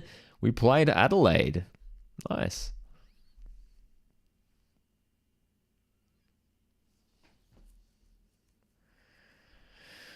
Bit of a high elbow there from Karchaoui, but no fouls called, and she'll break away here. Great run, Karchaoui, and almost finishing with a superb goal, but straight into the hands of Adaminici. But France... important that they just maintain control of this game here. Don't let Morocco back into this one, because I tell you what, this half has been much more even, much more competitive from Morocco after that really, really poor opening to the game by Morocco. Nice move from Basha. Oh, and this could be a red card here. This should really be a red card. This should be a second yellow here. This should be a second yellow. Well, this is... oh, come on. I don't like this, man. This has to be a red card. Big moment here. Ait El Haj is already on a yellow and has taken out Basha here. That is a clear yellow card. I'm sorry. That's a blatant yellow card. And Morocco should be down to 10 players. And the referee has just decided to give her a speaking to. See, I'm not a fan of this. I think... if you committed, especially a foul like that, which is just simply worthy of a yellow card, if you're already on a yellow and you make a foul like that, it's a second yellow. You've already received your warning. That's the purpose of a yellow card, the booking, to give you a warning. You're in the book. Well, a real lucky moment here for Morocco. They should absolutely be down to 10 players. It's a very, very simple yellow card decision that has been... completely missed by the referee here. What a bullet dodge there. Wow. Wow, man. So, France in the attack here. De Almeida on the right wing, the centre back. As the mixing wave goes around Hindmarsh Stadium tonight. No worries, Gilly. Thanks for tuning in, mate.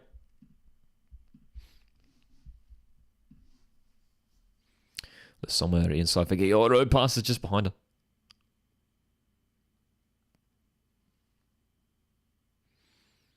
Long ball for Vicky Besho. Besho, one-on-one here with Radoni. Gets the ball inside. Les Sommers there. And dude, where is the marking again? It's 4-0. And it's, again, every single goal here for France, it's just been like, where's the marking for Morocco? I mean, you can't just have a completely unchallenged header at the far post like that. It's way too easy. Ladies and gentlemen, we are going to see a France-Australia quarterfinal in Sydney, in Brisbane on Saturday evening. An easy, easy goal once again there. Ball came over the top. Maybe a question of offside. Was Vicky Besho offside there? She received that long ball. It looked close. But Besho, great footwork and the delivery. And it's just, I mean, you can't lose your player there. And the ironic thing is that it was Ait El Haj was the player who should have been marking Le Sommer there, and she was the player that should have been sent off a moment ago. So that's the ironic thing, isn't it? Keeper's reaction says it all. Says Aussie. That's right. That's right. I don't know there's much you can do in that situation. You can't leave attackers unmarked in the box like that. It's 4-0 to France. And I'll tell you what, Morocco started brightly in the second half. They had a couple moments where you thought they might get themselves back into this one. But so easy, dude. So easy for France. So easy for France there, man. So it's going to be a really intriguing matchup here when France take on Australia on Saturday. Two teams heading into the game with good form. Two teams who didn't have perfect group stages. But of course, it's going to be so intriguing. Just the fact that Australia and France did meet each other for that World Cup warm-up match just a few weeks ago in Melbourne. Heavy challenges here on the sideline. And Basha involved. Very committed player. That's one thing that we've learned from this tournament. Selma Basha, the left midfielder for France, wearing number 13. She does not hold back in a challenge.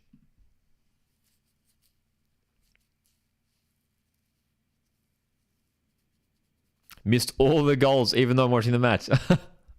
To be fair, I mean, like 3 of the goals came really quickly. So, yeah, if you were away for a few minutes in that first half, you might have missed 3 goals. Hey, so France up 4-0 here over Morocco. I think my prediction for this one was 4-1 in my predictions video.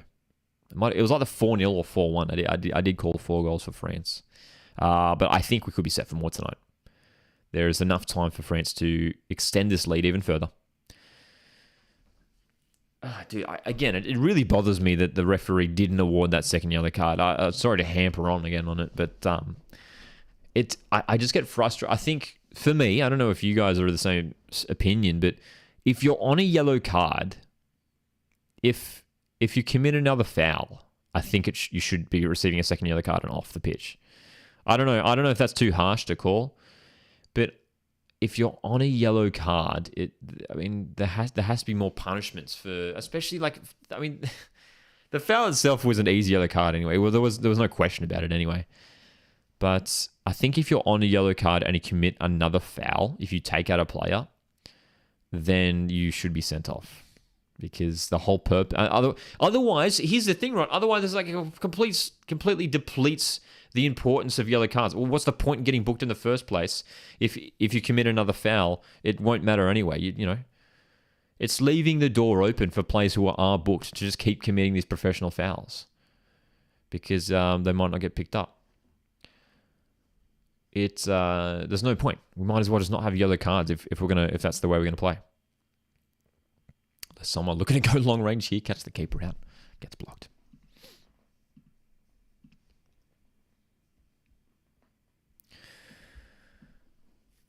Ozzy says, I think maybe not a soft yellow, but an obvious yellow. Then the player was asking for it.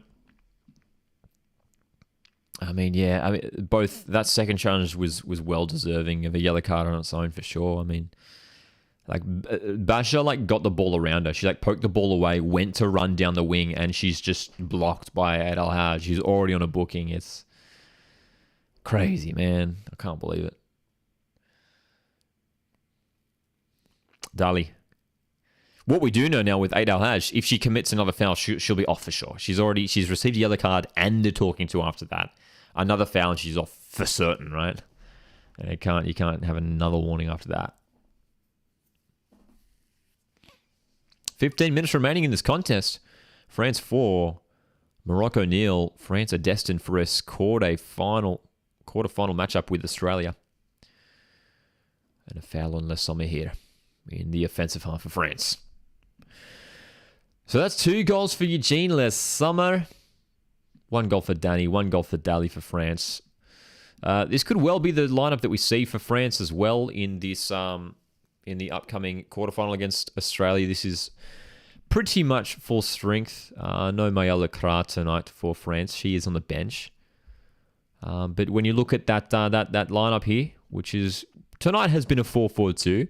We have seen France play more of a 4-3-3 at times.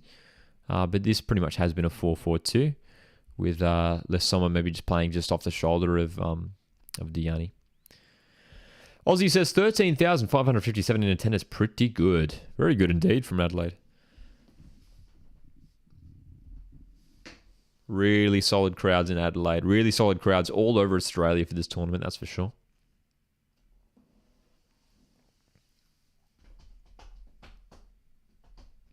So, free kick here. Look at this high line. Oh my God. Dude, look at the high line here from Morocco. This is bizarre. Well, France are going to waltz in here. What's going on? D'Almeida crosses. Diani. Oh my God, what a miss. We're seeing some truly perplexing defending here tonight from this Moroccan side. They're playing a high line 10 meters away from the free kick, leaving acres of space open in behind for France just to waltz in, and they should have made it 5 there, France. What a chance for Diani. What a chance. Needed to get over that ball a bit more. What was that high line, though? I've never seen that before. That was an extreme high line.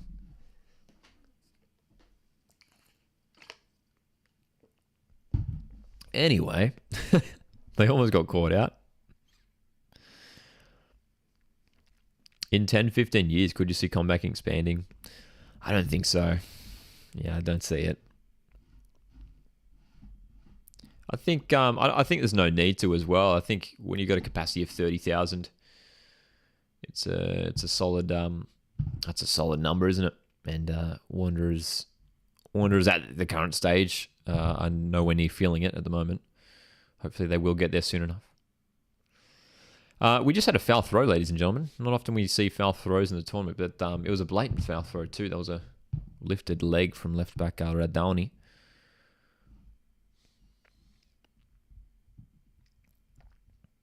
That's my thought as well, Aussie. Comeback seems like one of those stadiums where, just because it is, like, it's a very compact sort of stadium. It's one whole structure.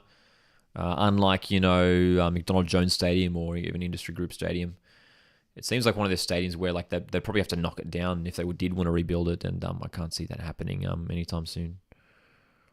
But I don't think there's any need to. Yeah, I think 30,000 is like a really good number for capacity. And I'll tell you what, it's one of the best atmospheres when it is full. I was there for that Sydney Derby elimination final. Did a vlog for that one on the channel, and the atmosphere inside the stadium was crazy. It was like a lot of people. I know a lot of people agree in saying that the atmosphere at Combank is better than Allianz Stadium, and I would agree. From the matches I've been to. Combank Stadium is, when it's packed, is nuts. Just the sound is just. It's completely boxed in, isn't it?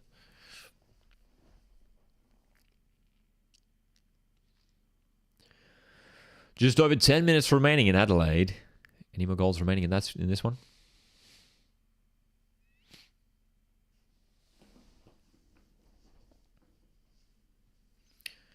Two more changes being prepared here for France. More fresh legs set to make an appearance here.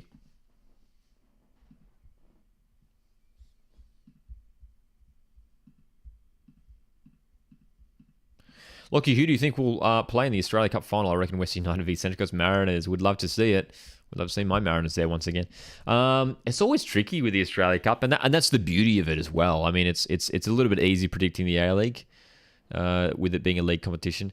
But obviously, it's so difficult to predict a tournament where it's just knockout rounds. I think Melbourne's, you just got to look at the strong sides in the A-League. You got to look at Melbourne City. Mariners have a tough start against Sydney FC, man. Adelaide are always strong in the cup. They would likely go far. West United could have a good run. I do like their squad at the moment. Potential injury concern here for Morocco. Bit of an awkward fall there from El Shad, the centre-back. Aussie says, the only stadiums I see getting capacity extensions are Suncorp to 60k. By filling in the upper corners on the third tier, and McDonald Jones Stadium, Coopers, HBF, and all the regional Queensland ones.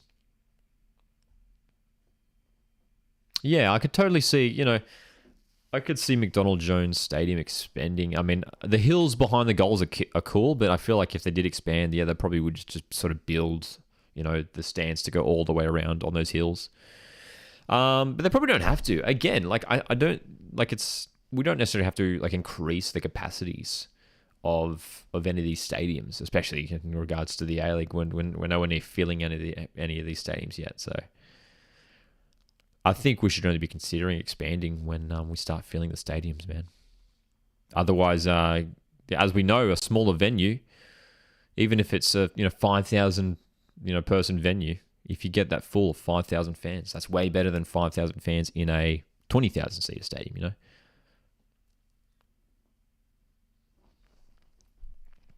So changes have been made here for France. Flair and Casarano on for them for the final moments of this game. Cruising to victory here. Cruising to victory, France. Julian says, I feel like Dan Zarki will hurt every defense this season linking up with Pena.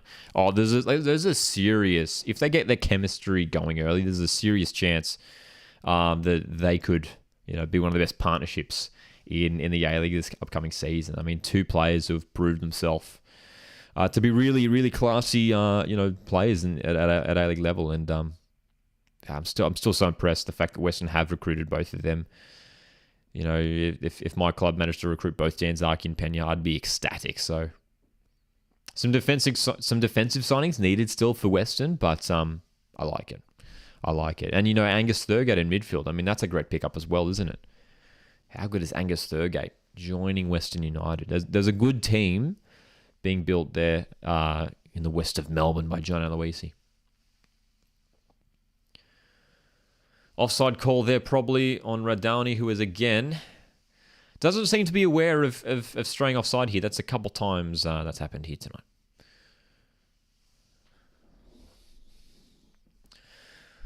So we're in the final 10 minutes here. Not too many stoppages in this half, and just the one goal, of course, to Les Sommers. So I don't think we'll see too much injury time. I don't think we will.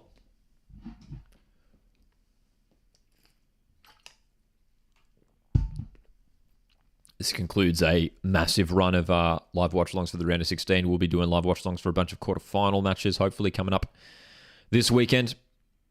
We're absolutely going to be live for the Australia-France game on Saturday afternoon. And here's a chance for France. Can they get through? Moroccan keeper will clear here. No worries, Namar. Have a good one.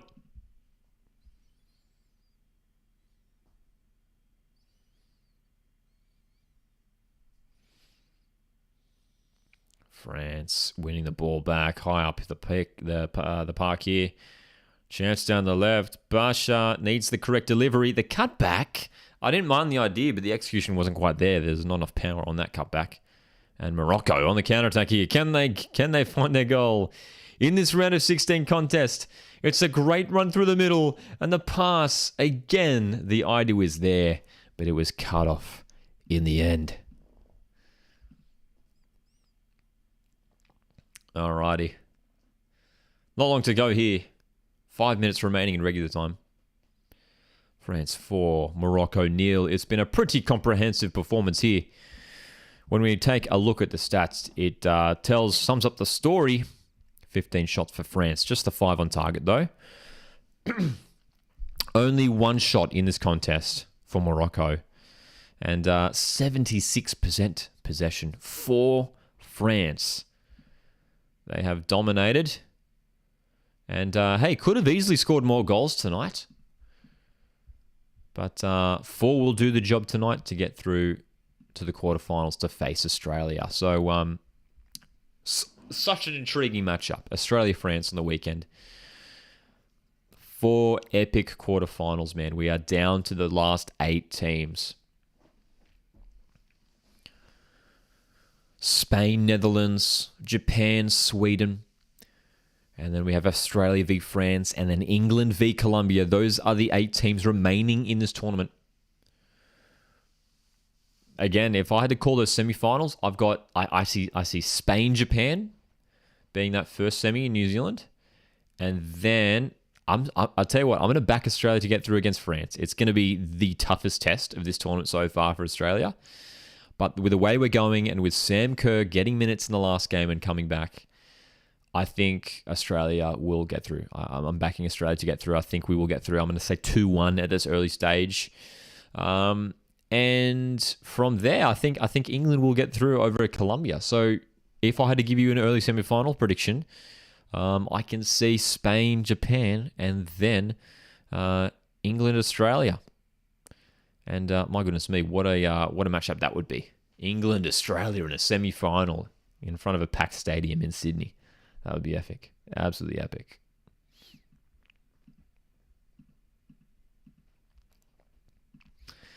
Charlie says, did you know the new Western Sydney Wanderers away goalkeeper kit was approved by Ian Wright because of the old banana kit for Arsenal? I did see that. I think it was more of just a fun little connection there because obviously Ian Wright, he's down under at the moment, isn't he? But it is a very nice goalkeeper kit there for the Wanderers. England just put out a statement regarding Lauren James, says Aussie. Interesting. Let's have a look. England is staying on the Central Coast. I literally saw the England bus drive past this afternoon. I was driving around and the England team bus drove past. You can't miss it because there's these big like FIFA branding on the bus. Hey, let's have a look at this England statement then, as the final few minutes of this game ticks by. Lauren James, as we know, picked up a red card after that disappointing moment from her when she stepped on an opposition player. Excuse me. Let's have a look here. 32 minutes ago here on the socials. The statement from England on the socials here. We might come back to that because Morocco almost getting in behind here. Not quite. Here's the statement on the socials from the Lionesses here. It says, Lauren is really sorry for her actions which led to the red card and is full of remorse. It is wholly out of character for her. We will be supporting Lauren throughout and will be putting forward representation on her behalf. We fully respect FIFA's disciplinary process and will not be making any further comment until after any decision has been made. So, of course, as we know, it's a minimum 1-game ban, but it could be extended. It could be extended, right? The red card ban for Lauren James, which is a big blow, which is a huge blow for England. Lauren James has been superb this tournament so far. Great goals against China and Denmark in the group stage, and one of the most threatening attacking outlets. And now set to potentially miss. Lauren James could seriously miss the remainder of this tournament, which would be a huge, huge blow for the Lionesses, man.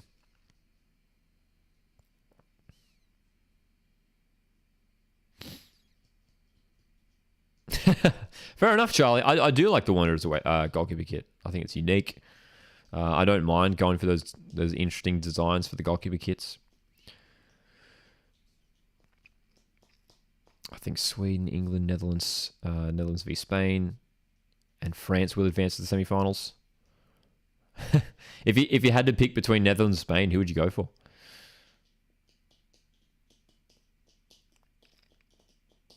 Julian says, I was in Melbourne on the weekend and we were driving on the highway and next minute, one of the team buses drove past us. I mean, yeah, I've seen a couple of them actually. I've seen a couple of them around. How much injury time are we going to get here? How much injury time? I'm going to say 4 minutes. Say 4 minutes. Freshman got 9 out of 9 on the Griddle. Very good. An easy one today.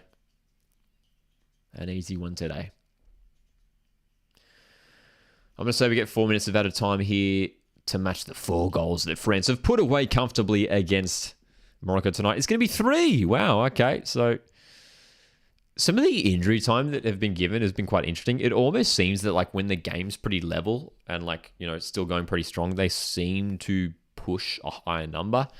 Whereas like this game is well and truly over.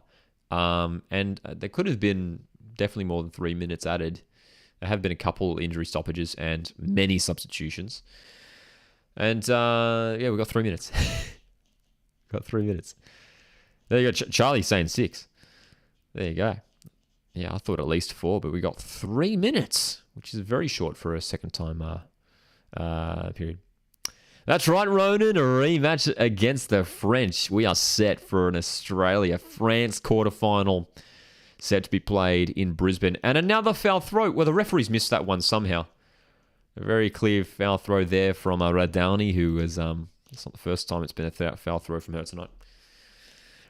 Yeah, Australia v France this Saturday, 5 p.m. Australian Eastern Standard Time in Brisbane. I'm very excited for it. Very excited for it, man. What an occasion it's going to be. We know Australia defeated France in that pre-tournament warm-up match. 1-0. Can Australia do it again here in the quarterfinal? And perhaps a late injury concern here. Basha is down and holding her right ankle. Oh my God. Dude, was it 8 Al-Hajj again? Was it 8 Al-Hajj again? She's already been told off, dude. Let's have a look here. Oh, no, it wasn't. It wasn't. Okay. If it was, I was going to lose the plot here. Bit of a painful one, but she's back to her feet here. So, not long until this one wraps up.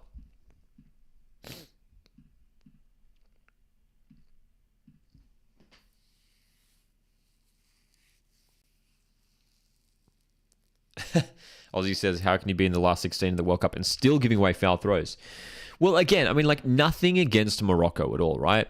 But they sort of have gotten into the round of 16 off the back and they just take a corner, which is sailed straight out of play. They have almost gotten into the knockout stage off the back of Germany's mistakes. You know, Germany failed to defeat Korea Republic, which is a game they should have won. And that allowed Morocco to go through. Germany simply just had to score one more goal there against Korea Republic, and they would have been through, and Morocco would have been out. You know, we know Morocco lost 6-0 to Germany in that first game. Morocco did well to beat Korea Republic, a narrow win in that one, and then that draw against Colombia. It's quite remarkable that they did end up going through ahead of Germany. Another foul throw. Dude. Am I the only one seeing these foul throws from Radowny? The left back for Morocco, Radowny, that's her third foul throw. Only one of them has been picked up though. Am I the only one seeing this, man? Rhoda says French have improved since our friendly though. I reckon, but so have we. Indeed, we have. Limits will be pushed. Will be a great one. Are you going to it? I won't be going to the game. I'll be down here on the Central Coast, but we will be doing a live watch along for the games. So make sure you guys are here for that one on Saturday, Arvo. We can't wait for it, dude. Australia v France. As the full-time whistle will ring out any time now in Adelaide. And there we go. It is indeed full-time. France finish off 4-0 here in the round of 16 matchup here against Morocco. Wonderful performance. Strong in attack. Easy in defense. To be fair, they weren't tested at all tonight, France. Cruised to victory. Morocco, well done to them for progressing from the group stage, getting into the round of 16. But they simply didn't stand... They didn't stand a matchup at all against France here, who were just far too strong. Far too strong. Julian says, Lockie, you know how there were supporters in like banana suits when Australia played at Amy Park? Yes. And actually we saw them there in the Sweden-USA game. Apparently Penny was at the game and sat just behind them. Wow, there you go. There you go. Charlie says, all African teams eliminated. Yes, you're right, Charlie. Good point. We had 3 African nations into the round of 16. South Africa, Nigeria, and we also had Morocco. And all 3 of them have been defeated. So, a couple of Asian nations remaining. The European nations in there as well. So the quarterfinals. Spain v Netherlands on Friday, followed by Japan v Sweden. I've got Spain and Japan going through from those games. And then, of course, Australia v France. I'm back in Australia to get through. It'll be a tight and tough one. But, of course, we'll be doing the live watch-along for that one on Saturday. And then to finish it off, England-Colombia, which should be a great match. But I think England will get across the line in that one, which would set up some real tasty semi-finals. Guys, thanks so much for tuning in. Thanks, Charlie. Thanks, Julian. Aussie, as always, as well. Guys, hope you enjoy the rest of your weeks. Have a good one. We've got some Australia Cup matches coming up over the next couple of days as we prepare for the upcoming quarterfinals.